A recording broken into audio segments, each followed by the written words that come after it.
ago when what's called the Race Riot, but if you go to North Tulsa, it's called the Race Massacre. Good evening. On the anniversary of Tulsa's race riots, commemorations are taking place across the city. In fact, some are holding a march downtown trying to educate others on what today represents. And that's where we find Two Works for You reporter Micah Hatfield. Micah? Walkers are making their way to the Greenwood Cultural Center now. They're just starting to show up behind me. Organizers tell me tonight's reconciliation walk could not have come at a better time for the community. Now, just down the street, Living Arts is commemorating the race riots in a slightly different way. There they have a photography exhibit that compares North Tulsa in 1992 versus today.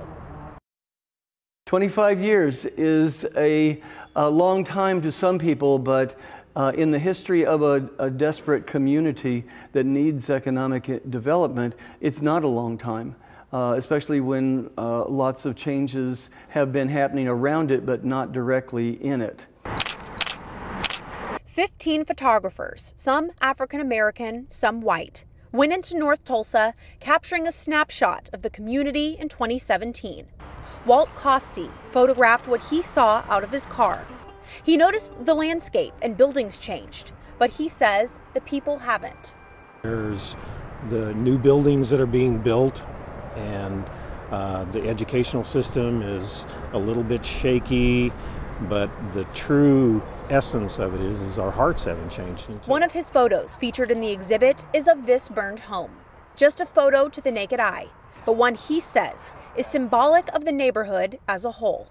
It's almost as though the house is waiting for someone to take hold of its hand and suddenly make it new again. And that's what this neighborhood needs, is somebody to take the plywood off the windows and live in this neighborhood and be part of this place.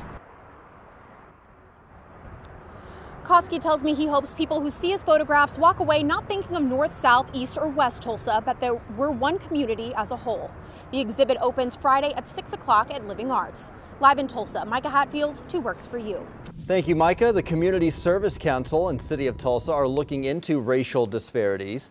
Grant money will allow them to study proximity to a public library, attendance at community meetings, and access to hot and cold water.